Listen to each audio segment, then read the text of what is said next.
Episode की शुरुआत वहीं से होती है जब अस्पताल में डॉक्टर लोग फूल की हालत देखकर घबरा जाते हैं। खून बहुत ज्यादा बह चुका है और सर्जरी के बिना उसे बचाना संभव नहीं है। डॉक्टर एक दूसरे से चर्चा करते हुए यही कहते हैं कि अगर तुरंत ऑपरेशन नहीं किया गया तो फूल को बचाना मुश्किल होगा। लेकिन तभी सवाल उठता है कि आखिर उसकी जिम्मेदारी कौन लेगा। तभी ऋषि वहाँ खड़ा होता है और बोर्न साइन करके खुद को उसका पति बताता है। यह सुनकर चौंक जाते हैं। मुखिया जी के कहे अनुसार उसने ये कदम उठाया, लेकिन अब यही फैसला उसकी ज़िंदगी का सबसे बड़ा बोझ बन चुका है।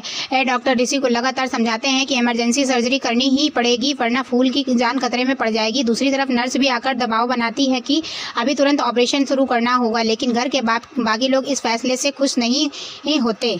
वे लगातार ऋषि पर सवाल उठाते हैं कि आखिर उसने खुद को फूल का पति कैसे घोषित कर दिया। सब कहते हैं कि उसके असली घर वालों को बुलाया जाए, वही लोग सही निर्णय ले सकते हैं। लेकिन ऋषि बार बार यही कहता है कि हमारी गाड़ी से एक्सीडेंट हुआ है, ऐसे में जिम्मेदारी मेरी है। अगर मैं पीछे हट गया तो यह इंसानियत नहीं होगी। इधर घर में अजीब सा माहौल है। परिवार वाले अलग अलग सवाल उठा रहे हैं। कोई कह रहा है कि ऋषि ने बिना सोचे समझे फैसला ले लिया। कोई कह रहा है कि वह खुद फंस जाएगा। अजीबोगरीब और ताने देकर माहौल को और तनावपूर्ण बना दिया जाता है। अदिति सबसे अलग अंदाज में अपनी नाराजगी जताती है। उसे लगता है कि ऋषि ने फूल की जिम्मेदारी लेकर उनके रिश्ते को और दूर कर दिया है। वह सोच रही होती है कि वह सब कुछ छोड़कर ऋषि के पास आई थी। उम्मीद की थी कि अब रिश्ता सुधर जाएगा, लेकिन हालात और बिगड़ गए। उसके मन में कहीं यह डर भी है कि अब ऋषि उसके करीब कभी नहीं आ पाएगा। मुखिया जी की चिंता कुछ और है। वह बार बार पूछते हैं कि फूल की तबीयत कैसी है। उन्हें यह डर है कि कहीं हादसा बड़ा ना निकले। घर में एक तरफ तमाशा चलता रहता है और दूसरी तरफ अस्पताल में डॉक्टर बार बार कहते हैं कि वक्त बहुत कम है। ऋषि खुद भी तनाव में है। सब लोग उसे समझा रहे हैं कि वह फूल के घर वालों को खबर दे, लेकिन वह अड़ा रहता है कि जिम्मेदारी उसकी है। परिवार वाले उसे डराते हैं कि पुलिस केस होगा, मुकदमा चलेगा और बदनामी भी होगी। लेकिन ऋषि कहता है कि चाहे मुझे फंसना पड़े, मैं फूल को मरने के लिए अकेला नहीं छोड़ सकता। उधर कहानी का दूसरा पहलू भी खुलता है।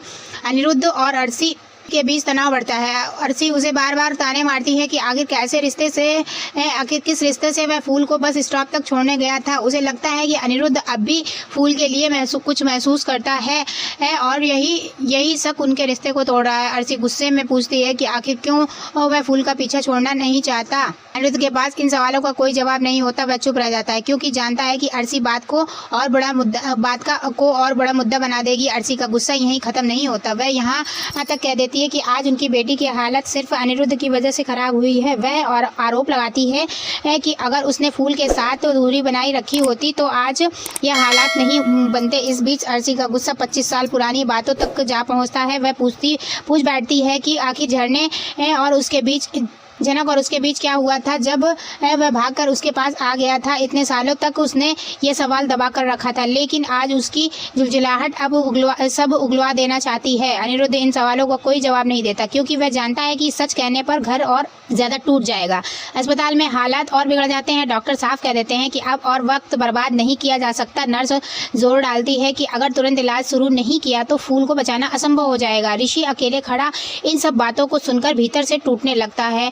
एक तरफ जिम्मेदारी, दूसरी तरफ परिवार का दबाव और तीसरी तरफ अदिति की नाराजगी, सब मिलकर उसे कसम में डाल देते हैं। लेकिन उसके दिल में सिर्फ एक ही बात है कि वह यह है कि फूल को हर हाल में बचाना है। घर के लोग बार बार सवाल करते हैं कि आखिर उसने इतना बड़ा कदम क्यों उठाया। कोई कहता है कि उसने फूल को पति का दर्जा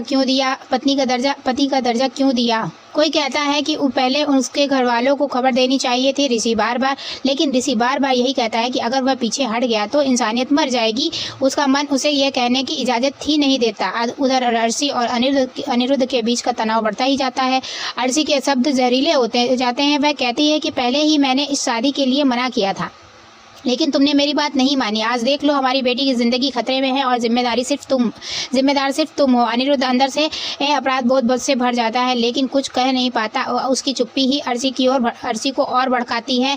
अस्पताल और घर दोनों जगह एक साथ कोहराम मचा हुआ है। एक तरफ डॉक्टर अपनी पूरी कोशिश में लगे हैं, दूसरी तरफ परिवार अपने अपने हिसाब से आरोप प्रत्यारोप कर रहा है। लेकिन इन सब के बीच असली जंग ऋषि के मन की है। उसने जो बॉन्ड साइन किया था वही अब उसकी ज़िंदगी का सबसे सबसे बड़ा फैसला बन गया है। उसने फूल को अपना पति पत्नी का दर्जा देकर बचाने की कोशिश तो की है, लेकिन यही कदम अब उसे सबसे बड़ी मुश्किलों में ढकेल रहा है। यहाँ ये साफ हो जाता है कि कहानी अब और ज़्यादा उलझने वाली है। फूल की ज़िंदगी और मौत का सवाल बना हुआ है।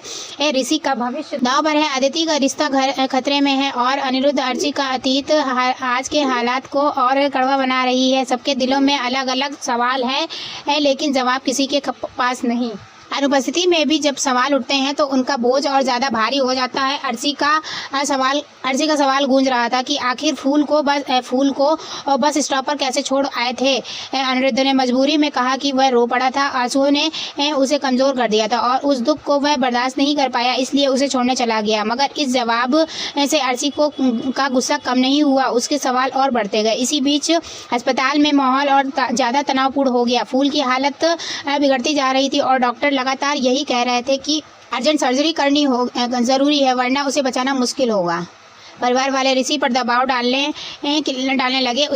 सबसे पहले अदिति को फ़ोन करो और सब बताओ। उन्हें लग रहा था कि बॉन्ड साइन जैसे बहुत बड़ी जिम्मेदारी अकेले ऋषि के कंधों पर नहीं आनी चाहिए। अगर वह अकेले साइन करेगा तो बाद में और बड़ा बखेड़ा खड़ा हो सकता है। जब अदिति से बात होती है तो ऋषि पूरी स्थिति समझाता है कि फूल की हालत नाजुक है, खून बहुत बह चुका और बिना सर्जरी उसके बचने की संभावना नहीं है। लेकिन समस्या यह है कि उसके अपने घर वाले अभी तक नहीं पहुँचे और बॉन्ड पर किसी को साइन करना होगा।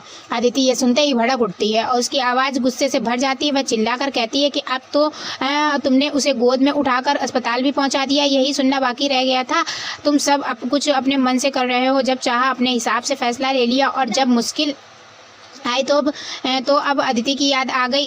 उसने ताने कसते हुए कहा कि इतने दिनों तक तुमने मुझसे कोई सवाल जवाब नहीं किया, मेरी राय कभी नहीं पूछी और जब अब मुश्किल घड़ी आई तो मुझे बीच में खींच रहे हो। ऋषि उसे समझाने की कोशिश करता है। वह कहता है कि उसका मकसद सिर्फ फूल की जान बचाना है, वह उसे मरने के लिए अकेला नहीं छोड़ सकता। लेकिन अदिति उसकी एक भी बात सुनने को तैयार नहीं होती। उसका गुस्सा इतना ज़्यादा होता है कि वह साफ शब्दों में कह देती है कि अगर साइन करना है तो किसी और से करवाओ, लेकिन तुम मत करना। वह बार बार यही दोहराती है कि किस रिश्ते से तुम बॉन्ड पर साइन करोगे। उसकी आखिरी जिद यही होती है कि ऋषि किसी भी हालत में साइन नहीं करेगा, चाहे कुछ भी हो जाए। ऋषि उसके शब्द सुनकर पल भर के लिए चुप हो जाता है। उसे लगने लगता है कि सच में उसका रिश्ता इस कदर कमज़ोर हो चुका है कि अदिति अब उसकी किसी भी जिम्मेदारी को समझने को तैयार नहीं है। लेकिन हालात इतने खराब हैं कि फूल के घर वालों को इंतज़ार करने का वक्त नहीं है। सब जानते हैं कि उन्हें आने में कम से कम 1-2 दिन लग सकते हैं और तब तक फूल की जान खतरे में पड़ सकती है। डॉक्टर बार बार कह रहे हैं कि अगर बॉन्ड पर साइन नहीं हुआ तो ऑपरेशन शुरू नहीं होगा। परिवार के लोग भी उलझन में हैं। वे कहते हैं कि उसे मरने के लिए छोड़ना सही नहीं होगा, लेकिन साथ ही यह भी कहते हैं कि पहले घर वालों को सूचना देना ज़रूरी है। अगर वे समय पर पहुंच गए तो वो वही सारा कुछ अपना मानकर करेंगे। इसी बीच अस्पताल का खर्चा और उसकी जिम्मेदारी भी चर्चा का विषय बन जाती है। हर कोई सोच रहा है कि इतने बड़े अस्पताल का खर्च कौन उठाएगा और जिम्मेदारी किस पर आएगी। ऋषि का मन अंदर से टूटा हुआ है। वह सोचता है कि अगर उसने बॉन्ड पर साइन नहीं किया और फूल को कुछ हो गया तो यह अपराध बोध उसे जिंदगी भर सताएगा। वह खुद से सवाल करता है कि क्या सचमुच उसे मरने के लिए छोड़ देना चाहिए। उसका मन कहता है नहीं, चाहे कोई भी मुसीबत क्यों ना आए, चाहे पुलिस केस हो या समाज का ताना, उसे फूल की जान बचानी ही होगी। आखिरकार मजबूरी में ऋषि ही वही फैसला लेता है जिससे सब डर रहे थे। वह बॉन्ड पर साइन कर देता है। डॉक्टरों के सामने वह रिश्ते वाले कॉलम में लिख देता है पति। यही उसका सबसे बड़ा कदम बन जाता है। उस पल उसे सिर्फ इतना दिखता है कि फूल की ज़िंदगी बच जाए, लेकिन भीतर से वह जानता है कि यह फैसला अब उसकी ज़िंदगी को उलझा देगा। अदिति को जब यह पता चलेगा कि ऋषि ने खुद को फूल का पति लिखकर बॉन्ड साइन किया है तो वह आग बबला हो जाएगी। यह कदम उसके रिश्ते को पूरी तरह तोड़ सकता है। परिवार वाले भी ये सुनकर दंग रह जाएंगे। उन्हें यह डर है कि अब पुलिस केस और बदनामी से कोई नहीं बचा पाएगा लेकिन ऋषि को इन सबसे फ़र्क नहीं पड़ता। उसके लिए इस समय सबसे बड़ी बात यही है कि फूल जिंदा रहे। मगर अंदर ही अंदर वह यह भी समझ रहा है कि उसने खुद अपने ही पैरों में कुल्हाड़ी मार ली है। यह कदम शायद आने वाले दिनों में उसके खिलाफ सबसे बड़ा सबूत बन जाएगा। अदिति तो पहले ही नाराज थी और जब उसे पता चलेगा कि ऋषि ने पति का दर्जा लिख दिया तो तूफान आना तय है। उधर डॉक्टर अब सर्जरी की तैयारी में लग जाते हैं। उस समय बहुत कम है और फूल की हालत नाजुक। हर कोई अपनी अपनी तरफ से चिंता जताता है, लेकिन असली जिम्मेदारी अब पूरी ही तरह ऋषि के कंधों पर आ चुकी है। उसका एक फैसला उसे ही नहीं बल्कि पूरे परिवार को हिला देने वाला है। इस तरह कहानी के इस हिस्से में साफ हो जाता है कि हालात अब और ज़्यादा गंभीर हो चुके हैं। ऋषि का ये बॉन्ड साइन उसके ये भारी पड़ने वाला है। परिवार में पहले से चल रहे तनाव के बीच ये नया कदम तूफान खड़ा कर देगा। और सबसे बड़ी बात यह है कि अब अदिति और बाकी लोगों की नज़र में ऋषि ने अपनी सीमा लांघ दी है।